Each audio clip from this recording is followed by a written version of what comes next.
Welcome to video 3 in the Dealing with Toxic Employees video series. My name is Michael Smythe, I'm your host, and in the first two videos we looked at what is a toxic employee. And in the first video and in the second video we looked at some prevention strategies, and one in particular, how to create the right culture in your business to make sure that you don't end up with a toxic employee in there. And what we learnt in that video was that toxic employees flourish in an organisation that has a poor culture. So if we can get the culture right, then we stand a much better chance of being able to ensure that toxic employees don't get into our organisation, or at least if they do get into our organisation, that eventually they move on to new employment of their own accord without you actually having to do anything about it, which is obviously much better than having to go through some kind of process with them. And what we also learned in that video was that poor culture is often caused by having inadequate or even no policies or procedures at all, and also no adequate training, particularly in areas around leadership and management. What we're going to look at in this video is what do we do if we actually end up with a toxic employee in our workplace. Now, we've done everything we can in terms of creating the right culture, in terms of going through the correct recruitment process and what have you, but somehow or another this person has slipped through the net. Or maybe they're an employee that's been really good at their job. We've promoted them into a position which they're not quite capable of, and they've ended, their behaviour has somehow gone off track, and they've started to become toxic even though they weren't previously. Or maybe you have an employee who's been just very good, and all of a sudden you've noticed that their behaviour has suddenly gone a bit weird, and they're suddenly starting to treat people in a way which they haven't done previously. What do we do? Do we do anything at all? Well, the answer to the second question is an almost resounding yes. You must do something about it, particularly if you're going to get a complaint that somebody is maybe being bullied, or that their behaviour is not appropriate, and it's causing this person who's complaining to you to suffer some kind of say mental harm, or making them feel very uncomfortable in the workplace. And the reason I say you must do something about it is because you have certain legal obligations. The first legal obligation that you have arises under the Health and Safety in Employment Act. Now, what that Act does is that it says that as employers we have an obligation to ensure that we provide a safe place to work for our employees. Now, several years ago that Act was amended to widen the definition of what could amount to a workplace hazard. And a workplace hazard now includes something which could cause mental harm or distress. So you can imagine a situation quite easily where you have a bully or a toxic employee in the workplace, and they are picking on somebody else, and that other person is the recipient of that negative behaviour. And over a period of time, that person is going to suffer some form of mental distress, which may at some later stage turn into something much more serious like clinical depression. And I've seen it happen. So if you allow that to happen, if you don't have the right culture in your organisation, if you have those inadequate policies and procedures, and this situation is allowed to develop, then potentially you've not actually created a safe place for those employees to work in. But the situation is going to be made even worse if that employee turns around and says, look, I am the victim of this other person who's treating me badly, and then you do nothing about it.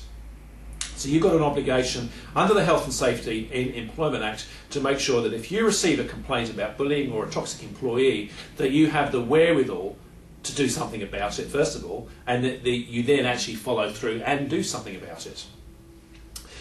The other legal obligation that you have arises under the Employment Relations Act.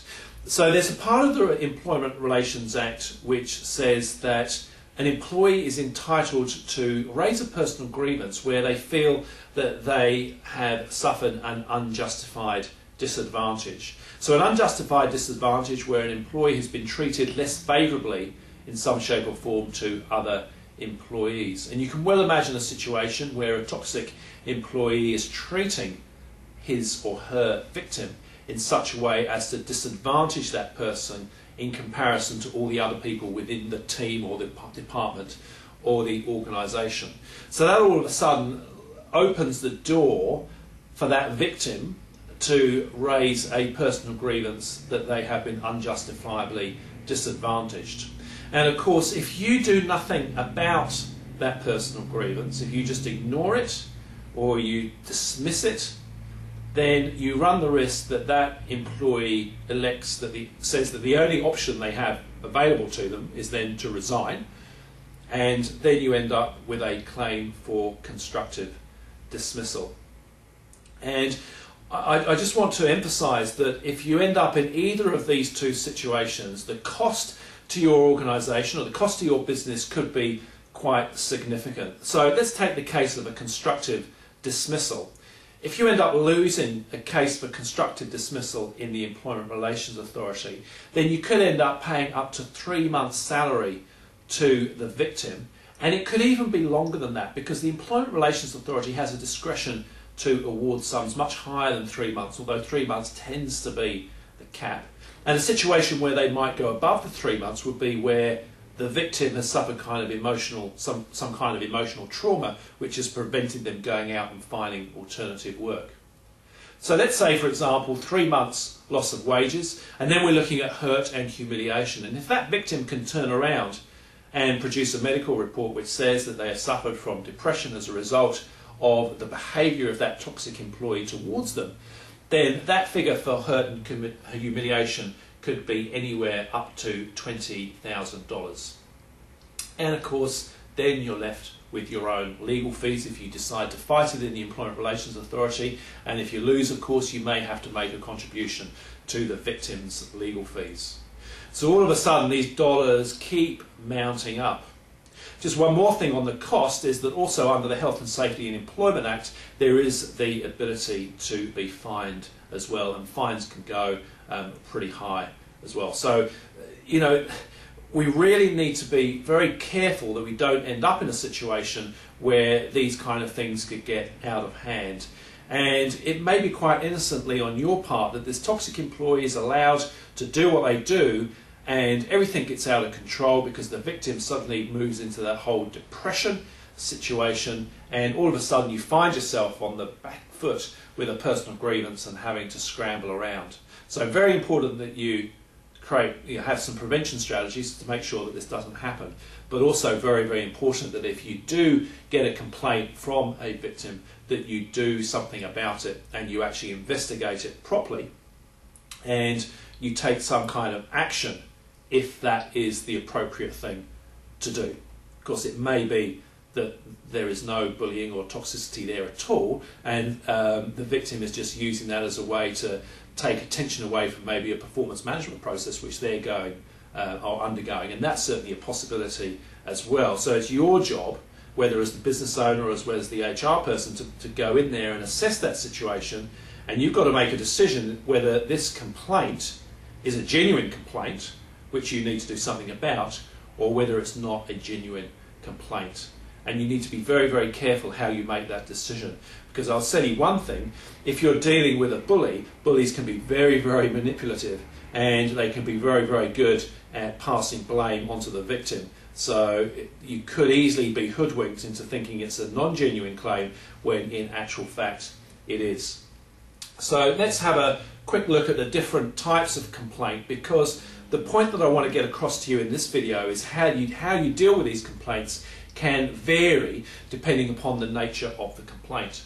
So the first type of complaint is where we have a one-off incident. So someone comes to you and says, so-and-so has harassed me, or has subjected me to some kind of discrimination, or has maybe assaulted me, or something of that nature.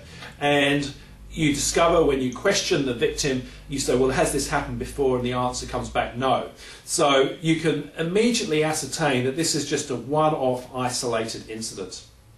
And that's reasonably easy to deal with, because you can either deal with it under some kind of misconduct process or under some kind of performance management process. But because it's isolated and it's contained, it's a lot easier. There may actually be witnesses to whatever happened anyway, so it's a lot easier to deal with. The second kind of complaint is where we're dealing with what I call the unwitting bully. Now, the unwitting bully is the bully that doesn't actually realise what they're doing. They're not bullying consciously, because that's the way they are. They're bullying, or their behaviour is the way they are because they themselves are suffering some form of stress upon themselves. So maybe it's something going on at home, maybe it's the stress that they're experiencing from the workplace, and that's causing them unknowingly to modify their behaviour and causing them to treat people around them in an unfavourable manner, causing these negative behaviours to rise to the surface. Now, what tends to happen with the unwitting bully is if you take the stress away from the bully, then the behaviour returns to normal and it's not a problem. And of course, you can deal with unwitting bullies in a very different way that you deal with serial bullies. Now, serial bullies are the type of bully that they bully because that's just the way they are. That's the only way they know how to operate. Maybe they were bullies at school, and they were bullies in their last employment and in the employment before that, and they just moved from one job to the next, trying to find somewhere where they can actually get away with what they do. Serial bullies are obviously the worst type of bully. And I guess that the point I want to make to you is that you have to deal with unwitting bullies in a very, very different way to the way you deal with serial bullies. Because the point I made to you a bit earlier was that serial bullies are very manipulative in the way they will deal with you, and they will lie, and they will try and twist things around, and they will try and put the blame back on to the victim. So there's this common notion that if you end up in a bullying complaint process, that the best thing to do is just simply to sit the victim down with the bullying, and you're the mediator, and you try and resolve things amongst the three of you. Now, that's going to work if you've got an unwitting bully, but it's not going to work if you've got a serial bully, because the serial bully will not want to participate in that process. They'll manipulate that process, and they'll lie, and they'll put the blame right back onto that victim. And then when you walk away from that mediation or that conference room, what you'll find is that the bullying will get worse. And then you'll end up with a situation where the victim will either leave, resign, go somewhere else, in which case you may have lost a very, very valuable employee, or in the worst case possible scenario, you may end up with a claim for constructive dismissal, and that's not what we want. So the important thing I want you to take away is that you have to deal with different situations in a very different way. And don't automatically assume that you can just get the people together in a room, sort it out that way, because if you've got a serial bully, that is simply not going to work. So before I leave you with this video, I want to give you a few exercises to go away with so you can have a go at those before we get to video number 4. The first question I've got for you is, do you have a complaints process documented in your policies and procedures manual? So get your policies and procedures manual out and have a look. If you've got a bullying policy or an anti-harassment policy or something like that, does it actually set out a complaints process? And I want you to read through that. If you have it, I want you to read through that complaints process and ask yourself, does it treat all cases the same, or does it build in a degree of flexibility to allow you, as the person doing the investigation or dealing with the complaint, to deal with each case on a case-by-case basis? Because if it sets out a very rigid procedure, you may not be dealing with these kind of cases and these complaints appropriately all the time. So have a think about that, do those exercises, spend about 3 or 4 minutes doing that, and I will see you back in video number 4. Thanks a lot. My name is Michael Smythe.